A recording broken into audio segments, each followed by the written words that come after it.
Bon ok, la marque Aoki, une marque chinoise, m'a demandé si je voulais tester leur système de divertissement pour moto avec leur modèle C601. Par curiosité, comme j'ai déjà testé 2 produits similaires, j'ai accepté. Et le voilà. Je rappelle à toutes fins utiles que je suis pas payé par la marque pour faire cette vidéo, ils m'envoient le produit, je le teste, je dis ce que j'en pense en toute objectivité, ça aide aussi quand t'es pas payé, et si je veux gagner de l'argent, je revends le produit, souvent avec une énorme perte d'ailleurs, mais c'est pas grave, c'est comme ça. On va le déballer tout de suite et discuter des différents éléments qu'il compose, ce C601. Ok, bon voilà le système en lui-même, on le voit tout de suite, c'est un écran avec toute une partie logicielle derrière. Cet écran il fait 6,2 pouces de diagonale et on voit derrière les 5 fils nécessaires au branchement des différents éléments, dont ce petit fil doré dont on va reparler. Le premier écran de ce type que j'avais testé, il faisait 7 pouces et je trouvais ça disproportionné sur mon Roadster. Le deuxième il faisait 5 pouces et c'était un peu petit. J'espère que le juste milieu conviendra parfaitement. On va voir le résultat que ça donne. Cet écran il est étanche selon la norme IP67, il résiste donc à la poussière et à l'immersion dans l'eau, ce qui semble possible étant donné qu'il n'a pas vraiment de porte d'entrée pour l'eau. Ok, ici la trappe pour la carte SD jusqu'à 256 Go, elle est vissée, donc parfait. Ok, on verra bien. Une fois allumé, on retrouvera dessus Apple CarPlay et Android Auto, ainsi que plein d'autres choses. On verra ça tout à l'heure pendant le test sur route. On continue, on va poser ça là, parfait. On a une commande au guidon, ici, que je pense pas installer aujourd'hui.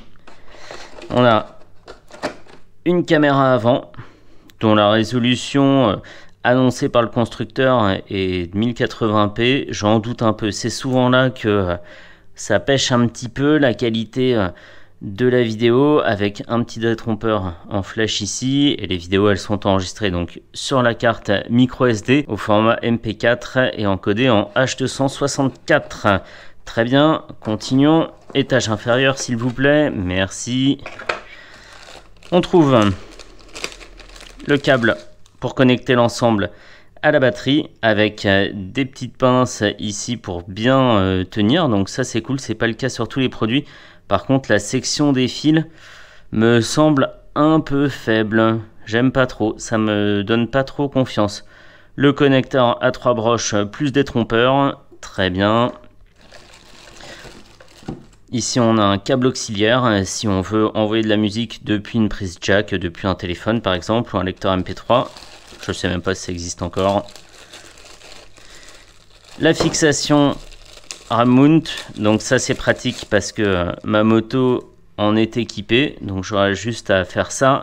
Et le bon côté de ce montage, c'est qu'on peut enlever l'écran et partir avec quand la moto est stationnée, moyennant le débranchement de tous les câbles.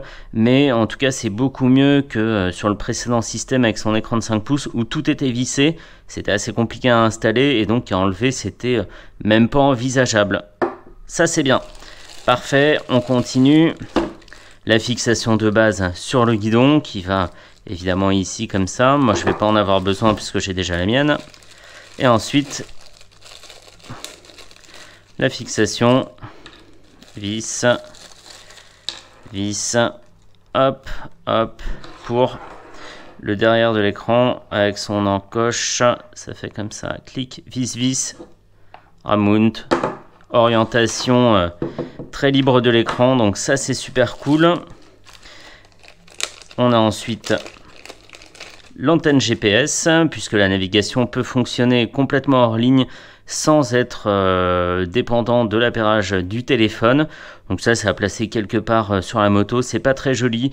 Peut-être sous le réservoir comme ça, ou sur, je sais pas, derrière le phare ou quoi. Ce qui expliquait la présence de ce petit connecteur doré sur le faisceau. Clic.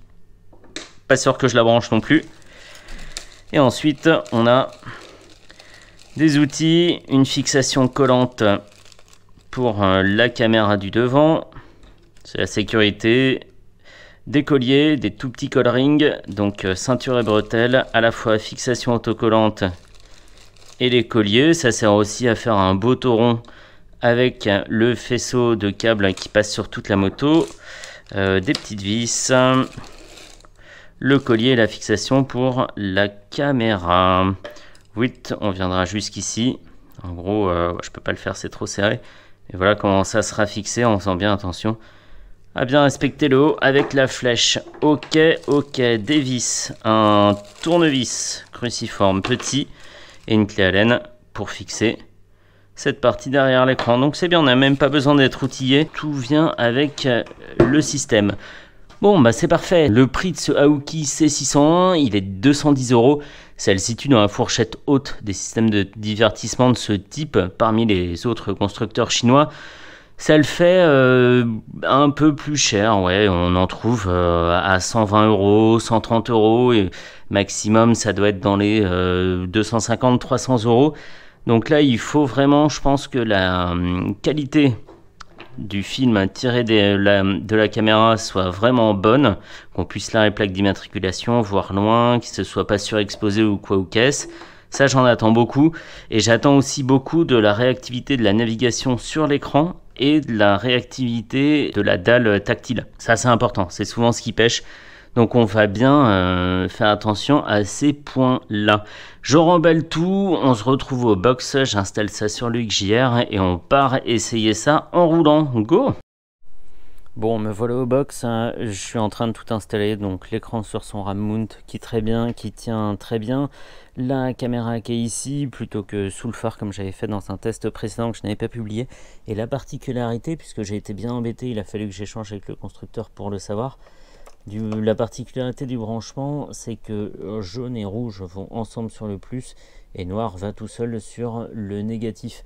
Mais en fait, je suis déjà venu il y a quelques semaines essayer le branchement, ça fonctionnait pas. J'avais essayé d'autres trucs, même le jaune sur une masse ici, mais c'était KO. Donc j'ai écrit au constructeur qui m'a dit de faire comme ça. Effectivement, ça fonctionne. Je vais faire le branchement, remettre la selle et on part essayer ça tout de suite. Ouais, ça a l'air de fonctionner, nickel. Nickel.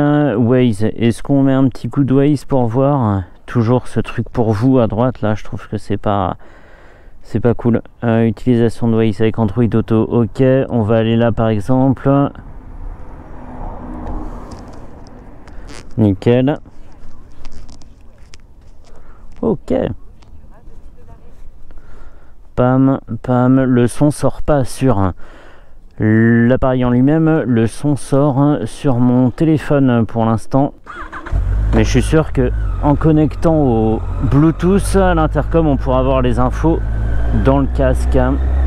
Allez, c'est parti. On va voir la réactivité. Ouais. Ouais, c'est pas mal, c'est pas mal. C'est pas mal. Ouais, et ce que j'aimerais bien voir, moi, c'est la caméra. Donc réactivité bonne, le tactile. Est-ce qu'il marche bien? Il marche bien. Et la définition de l'écran est particulièrement bonne. Sur l'écran de démarrage, on voit tout de suite que c'est super propre, très contrasté. On peut régler la luminosité. Les messages, non. Très bonne réactivité encore une fois. On va faire... Est-ce qu'on peut y arriver d'ici? Je sais pas comment on fait pour afficher la caméra. Je vais revenir à la maison, moi. Je sais que c'est possible depuis le menu... Depuis le menu...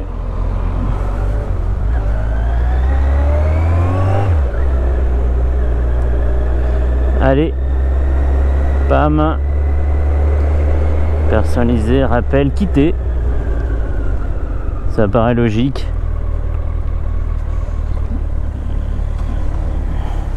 Ok, là on est sur une présentation un petit peu plus spéciale.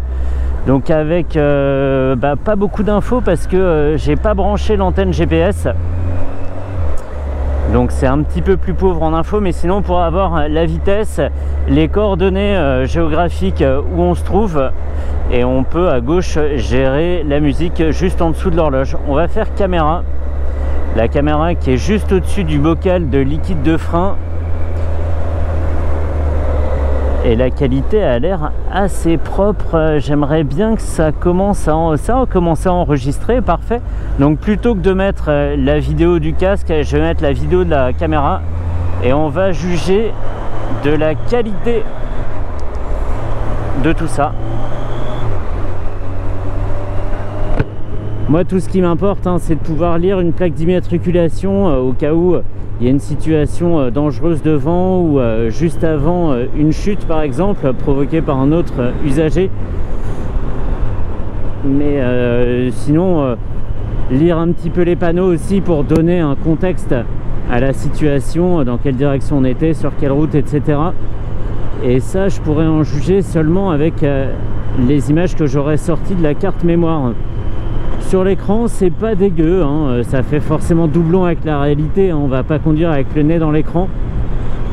Mais la qualité semble bonne. Je me demande s'il y a... Alors, il n'y a pas de télémétrie, hein, puisque j'ai pas l'antenne GPS. On voit en haut que je vais à 0 km/h. Mais c'est pas dégueu. C'est pas dégueu comme qualité, tout du moins à l'écran, hein. J'ai déjà vu des produits où à l'écran c'était génial et puis on regardait les images filmées qui étaient vraiment pas belles. Là ça a l'air bien. Est-ce que ça filme droit? Ça pourrait filmer un tout petit peu plus droit, comme ça, voilà, parfait. Comme ça en fait. Hop. Nickel. Bon bah voilà, hein, ça réplique bien le téléphone, c'est réactif à la fois la synchronisation avec le téléphone, les infos qu'il en tire par exemple pour la navigation, et le tactile est réactif également, même avec des gants, donc ça c'est bien, c'est tout ce qu'on demande évidemment. Luminosité bonne, contraste et définition bon aussi. L'écran prend pas beaucoup de place dans le champ de vision. J'aurais pu aussi le monter juste devant les compteurs, mais ici à gauche il prend la place de rien en particulier et ça permet de bien dégager le poste de pilotage. Par contre c'est vrai que quand on se gare quelque part, pour enlever l'écran c'est facile, hein, on le déloge de sa fixation, mais par contre il faut passer quelques secondes à dévisser chaque connecteur, l'alimentation, l'antenne GPS si on l'a mise, la caméra, etc., etc. Et ça laisse aussi des câbles sur la moto. Pas génial pour l'esthétique ni pour le vandalisme. Alors moi j'ai fait un montage en l'air, hein, évidemment. J'allais pas tout bien monter de façon définitive, mais quand même ça fait du bazar. Donc bon. Voilà, on peut en rester là pour ce Aoki. Et puis voilà, s'il me propose d'autres produits, j'accepterai. Je suis toujours curieux de voir ce qu'on propose dans ce genre d'appareil. Allez, finito, finito, finito.